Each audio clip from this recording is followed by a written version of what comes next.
kasih pemirsa, Anda kembali menyaksikan Kominfo Newsroom. Menteri Nadiem Makarim melantik pejabat pimpinan tinggi media di lingkungan Kementerian Pendidikan, Kebudayaan, Riset, dan Teknologi. Nadiem berpesan sebelumnya penguatan komitmen akan kolaborasi antar pemangku kepentingan dalam rangka memenuhi kebutuhan guru dan tenaga kependidikan berkualitas di seluruh Indonesia.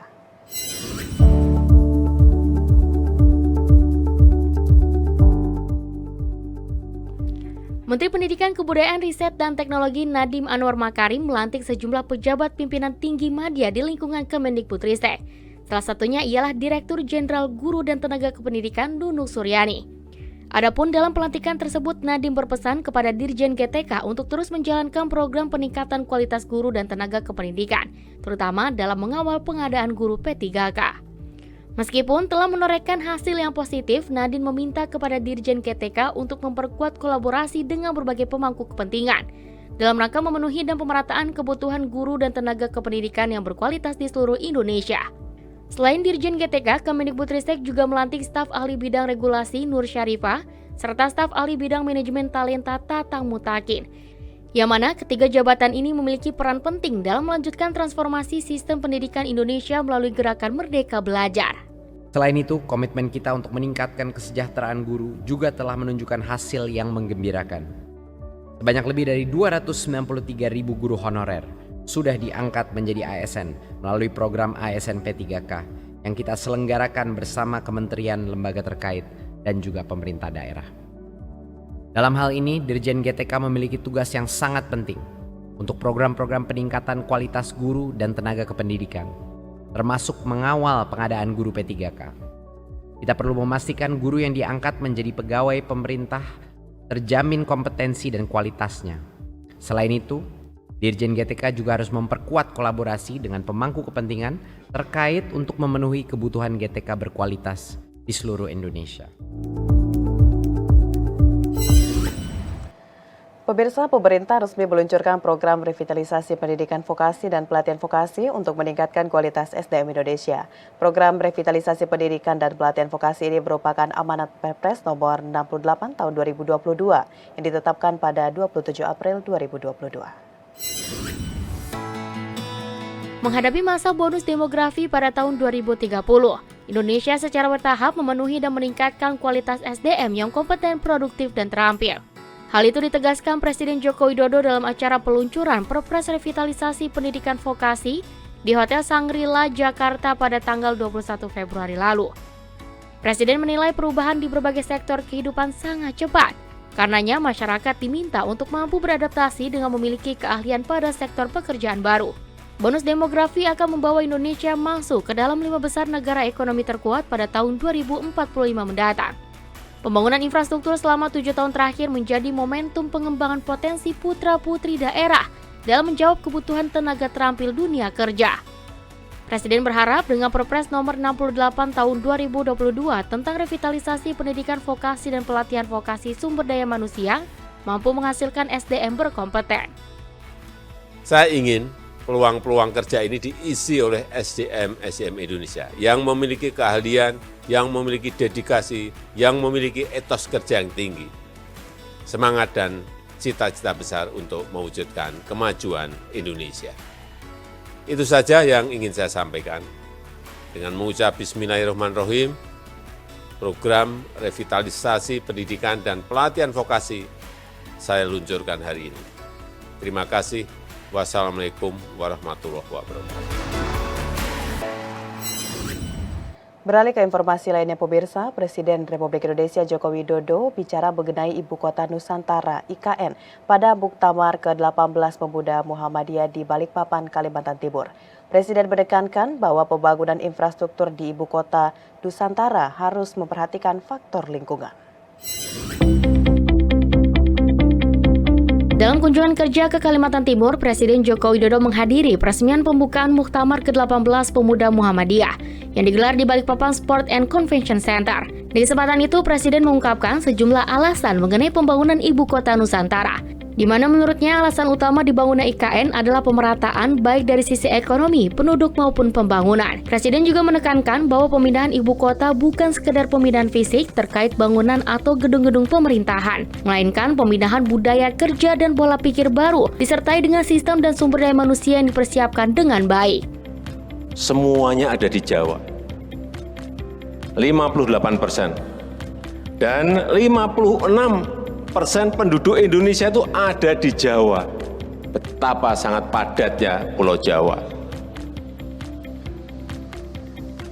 Sehingga memerlukan yang namanya pemerataan, pembangunan. Tidak Jawa sentris, tapi Indonesia sentris. Sehingga kita harapkan nanti ibu kota baru ini betul-betul sebuah ibu kota yang negara lain tidak memiliki. Usai menghadiri acara tersebut, Presiden Joko Widodo langsung menuju proyek Jalan Tol Ibu Kota Nusantara segmen 3 Ruas Kaltim Karyangau Terminal Simpang Tempadung, Kota Balikpapan. Presiden yang didampingi Menteri Pekerjaan Umum dan Perumahan Rakyat Basuki Hadi Mulyono menekankan bahwa pembangunan infrastruktur di Ibu Kota Nusantara harus memperhatikan faktor lingkungan. Karena konsep kota yang ingin kita hadirkan di Ibu Kota Nusantara adalah konsep lingkungan, sehingga sekecil apapun yang berkaitan dengan lingkungan itu harus diperhatikan. Sehingga kalau ada hal yang berkaitan dengan lingkungan tidak diperhatikan, saya pastikan saya tegur. Karena konsepnya sekali lagi adalah konsep Smart City. Lingkungan. Presiden menegaskan bahwa pembangunan jalan tol sepanjang 47 km tersebut akan mempersingkat waktu tempuh perjalanan dari Balikpapan menuju kawasan inti IKN, yakni menjadi hanya dalam waktu 30 menit. Ia juga meyakini proyek jalan tol IKN tersebut akan rampung pada akhir tahun 2024 mendatang. Ini jalan tol dari Balikpapan menuju ke kawasan inti yang jaraknya kurang lebih 40-an kilo. Ditempuh kurang lebih 30 menit dari Balikpapan,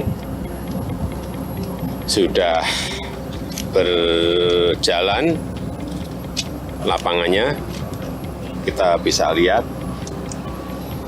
Kita harapkan ini menjadi infrastruktur pertama yang dibangun dalam rangka pembangunan Ibu Kota Nusantara.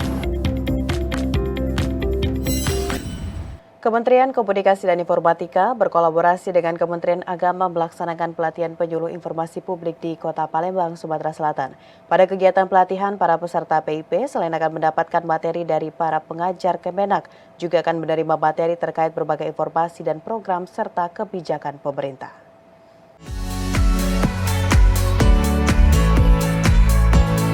Kolaborasi Kementerian Kominfo dan Kemenak dalam meningkatkan kualitas SDM penyuluh keagamaan di seluruh Indonesia diwujudkan dalam bentuk pelatihan PIP atau penyuluh informasi publik. Pelatihan ini akan diadakan di beberapa kota di Indonesia. Sumatera Selatan menjadi provinsi ketiga yang didatangi Kementerian Kominfo setelah sebelumnya Provinsi Sumatera Utara dan Sumatera Barat. Dari PIP ini, penyuluh keagamaan akan dilatih bagaimana membuat sebuah konten media sosial menarik sesuai kaidah jurnalistik. Para peserta juga akan diberikan pengayaan wawasan program pemerintah yang bisa dijadikan konten untuk kemudian didiseminasi kepada masyarakat luas. PIP Sumatera Selatan diikuti sebanyak 30 peserta yang datang dari Sumatera Selatan sendiri, Bengkulu, dan Kepulauan Bangka Belitung. PIP Sumatera Selatan berlangsung mulai dari tanggal 20 hingga 25 Februari 2023. Dari PIP ini, diharapkan para penyuluh keagamaan mampu menghadirkan gebrakan atau inovasi konten media sosial yang lebih baik, tepat sasaran, dan positif.